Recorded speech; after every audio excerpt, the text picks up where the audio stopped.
Hello and welcome back to the Daily English Talk podcast. I'm Emma, your host, and today I'm joined by my co-host, Jack. Hey, Jack, how's it going? Hey, Emma.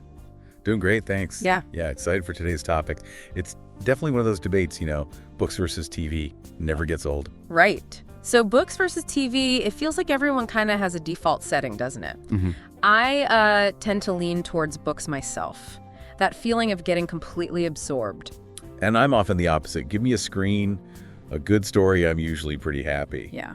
But it makes you wonder, beyond just what we prefer, what's actually going on when we choose one over the other. Exactly. Are we getting, fundamentally different things out of it?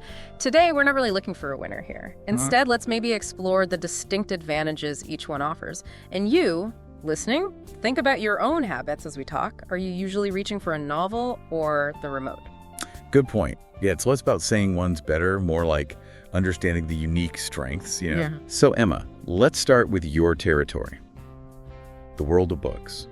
What makes cracking open a good book so, beneficial? Well, one thing that always strikes me is just the level of focus it demands. Okay. When you're reading, your brain is actively building the world of the story. You're picturing the scenes, imagining the characters.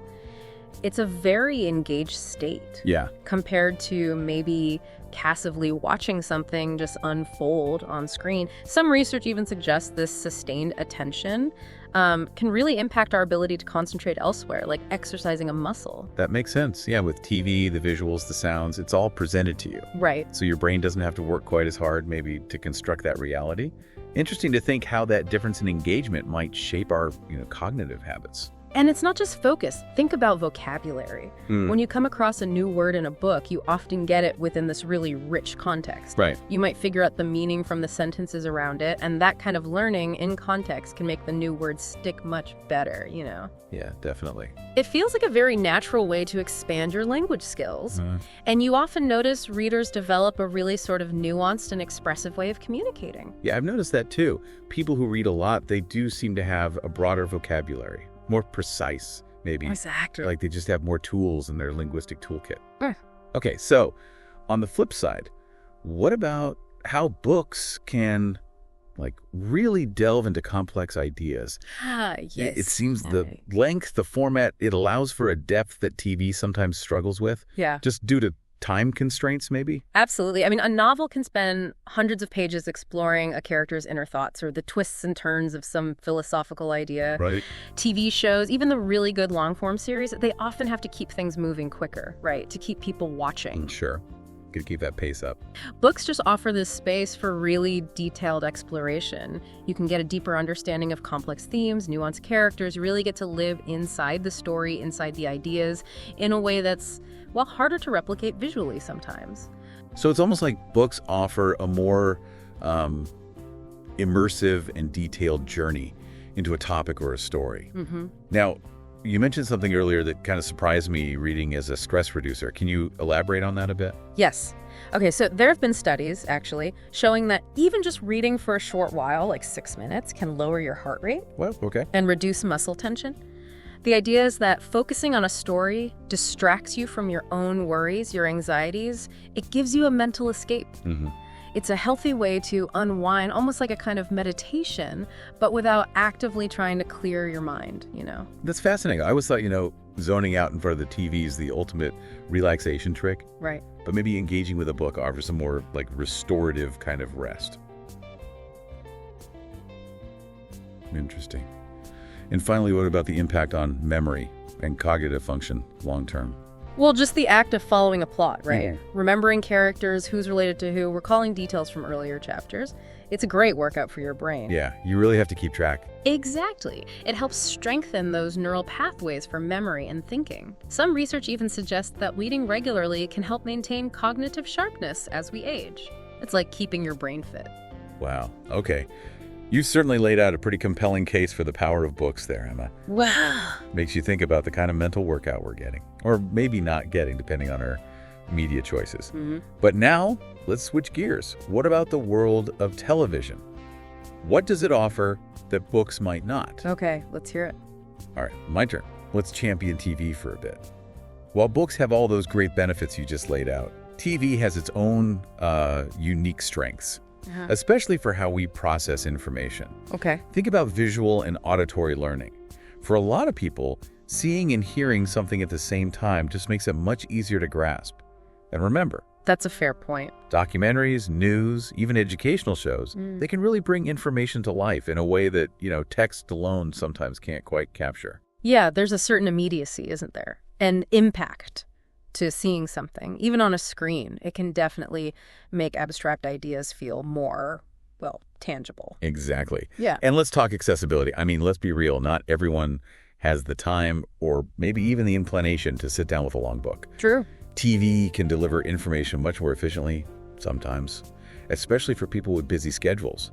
A well-made documentary can pack a huge amount of info into, say, an hour. Makes learning accessible to more people. That's true. It can be a more passive way to learn in some ways, which can be appealing when you're low on time or, frankly, mental energy. Right. And for anyone learning English, watching TV shows, movies, it's invaluable. Oh, definitely. We're not just hearing the language. You're seeing the context, the body language, picking up cultural nuances. It's fantastic for improving listening skills, pronunciation, even catching slang and everyday expressions. Plus, turning on subtitles. It's like a free language lesson right there. Oh, I completely agree with that. So many language learners swear by watching English TV. It's fun and effective. Totally. Then there's the social side of things. Yeah. Popular TV shows become these cultural touchstones, don't they? Yeah. Everyone's talking about the latest episode, guessing what happens next. The water cooler effect. Exactly. It creates this shared experience. It's a great conversation starter, builds a sense of community among fans. Definitely. You see those huge online discussions, fan groups. That shared passion is a really powerful social connector. And let's not underestimate the simple power of relaxation. Okay. After a long, tough day, sometimes all you want is to just switch off your brain and watch something light, something entertaining. I can certainly relate to that. Sometimes I just want to escape into a story on screen without the active engagement reading needs. Right. TV can be a fantastic way to just de-stress, unwind, without needing a ton of mental effort. And finally, think about inclusivity. TV makes stories accessible to people who might struggle with reading. That's a really important point. Yeah, whether it's young kids, maybe older adults, or people with reading difficulties, it just opens up worlds and stories to a much broader range of people. That's crucial, actually. Accessibility is key, and TV definitely plays a huge role in making stories and information available to pretty much everyone. So you see, Emma, while it might be tempting to just say books are better, TV offers this really valuable set of benefits too. Efficient learning, social connection, relaxation, accessibility. It really just comes down to what you're looking for, right? You've definitely given me a lot to think about, Jack. It's so clear that both have their own very distinct advantages. So if we're not declaring a winner, how do we decide? When to grab a book? When to flick on the TV?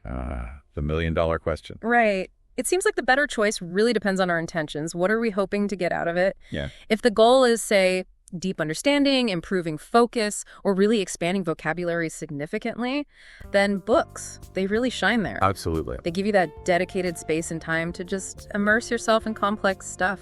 For sure. But if you're looking to quickly grasp new info, especially if it's visual, or if you want to improve your listening skills in another language, like we said, then TV can be incredibly effective and efficient. It's about picking the right tool for the job, maybe. Yeah, that makes sense. It also seems to come down to just how much mental energy we have at that moment. Totally. Reading often requires more active engagement, doesn't it? Whereas TV can be a more passive way to absorb things or just unwind. Exactly. And time commitment is a factor too. You can often squeeze in a short TV episode when you might not have a big enough chunk of time to really get into a book.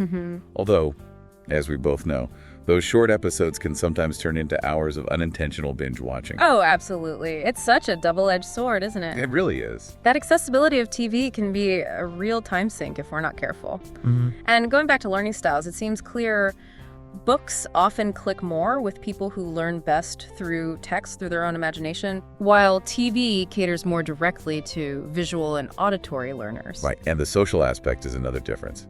I mean, yeah, book clubs exist, but TV often fuels more immediate, widespread conversations. Everyone's seeing the same episode, creates that common ground faster, maybe. Reading can be more solitary, which isn't bad, just different. Yeah, a different kind of experience. And for our listeners learning English, it really does seem like using both is a powerful combo. Definitely. Use books to build that strong base vocabulary comprehension. Yeah. And then use TV to soak up the sounds, the rhythm of the language, catch those natural conversational bits. Precisely. It's not an either thing at all. Those can be incredibly enriching just in their own ways. It's all about being, I guess, intentional about our choices and finding a balance that works for our own goals, our preferences. So maybe the real takeaway isn't which is better, but how we can use both effectively to enhance our learning, enhance our lives. Well said, Jack. Now, to maybe bring this all to life a bit more, let's share some personal stories. Yeah, great idea. Sometimes those individual experiences really highlight the different ways these things can impact us. Sounds good. I'm ready. I've got a story about how TV actually helped me in a really practical way. Fantastic. Let's dive into those personal experiences right after this quick pause. Welcome back. Okay, Jack, you were about to share how TV helped you out. Yes. So a while back, I was really trying to improve my English pronunciation. I was reading a lot, which definitely helped my vocab, but I still felt like my spoken English sounded a bit, stiff, like out of a textbook. Okay, yeah. Then I started consciously watching English TV shows with the subtitles on. And one show, Friends, actually really made a difference. Ah, a classic. Totally. The dialogue was just so natural, right? Yeah. Full of everyday expressions. By really listening and seeing the words on screen, I started to pick up the rhythm, the intonation of real spoken English. And it wasn't long before I noticed like a real improvement in my own pronunciation and just how comfortable I felt speaking. That's such a great example how TV can help with those more subtle, practical parts of language. My own experience maybe leans more towards reading for that deeper understanding. Okay. I remember tackling Pride and Prejudice in English. Whew, it was challenging at first, that formal language. Oh, I bet.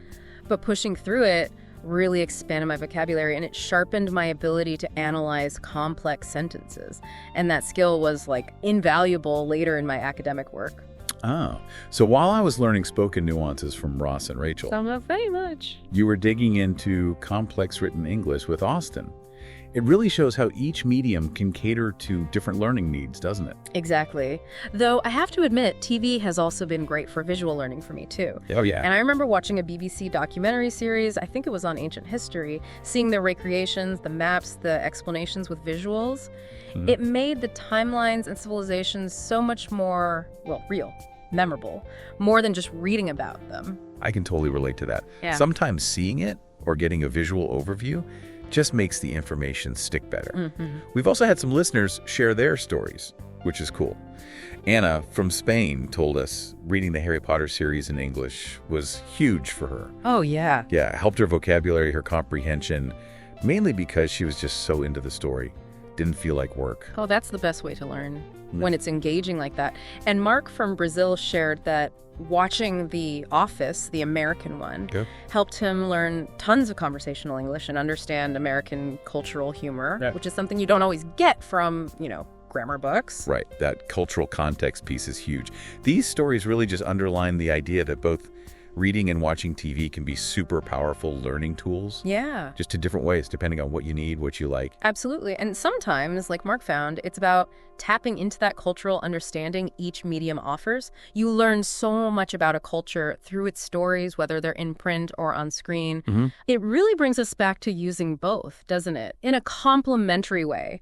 Read for the solid foundation, watch for the practical application, the cultural immersion. Couldn't agree more, Emma. It's all about finding what works for you and just being intentional about how you engage with both. Well, this has been a really fascinating exploration, I think. Let's maybe wrap up with some final thoughts for everyone listening. Definitely. Time to bring it all home. So, as we draw this discussion to a close, it's pretty clear, isn't it? The whole books versus TV debate doesn't really have a simple winner. Not at all. Both offer just a wealth of unique benefits. That's right. If you're aiming for that deep thinking, expanding your vocabulary, really exploring complex ideas thoroughly, then curling up with a book is fantastic. But if your goals are more about, say, improving listening skills, getting visual info quickly, connecting socially over a shared show, or just simply unwinding, then television can be an incredibly valuable tool. For sure. And for those of you learning English, remember, using both can be a really powerful strategy. Right. Books for that strong linguistic foundation. Vocabulary, grammar. Exactly. and TV for exposure to natural spoken English, pronunciation, cultural context. The key takeaway really seems to be about balance and intentionality, just being mindful of why you're choosing one or the other. What do you hope to get out of it? Yeah. And ultimately, learning should be enjoyable, right? Hopefully. So whether you love getting lost in a novel or getting hooked on a great TV series, choose what you enjoy. Just keep your learning goals in mind, too. We'd genuinely love to hear your preferences. Are you more of a bookworm, a binge watcher, something in between? Let us know on social media or in the comments. Yeah, definitely share your thoughts. And thank you so much for joining us for this conversation today. If you found it helpful or just interesting for your English learning, please do follow the Daily English Talk podcast and maybe share it with friends who are also learning. Yes, please. We'll be back soon with another topic to help you keep improving your English, step by step. Until then, keep exploring stories, keep learning, and try to enjoy the process. Goodbye for now. Take care, everyone.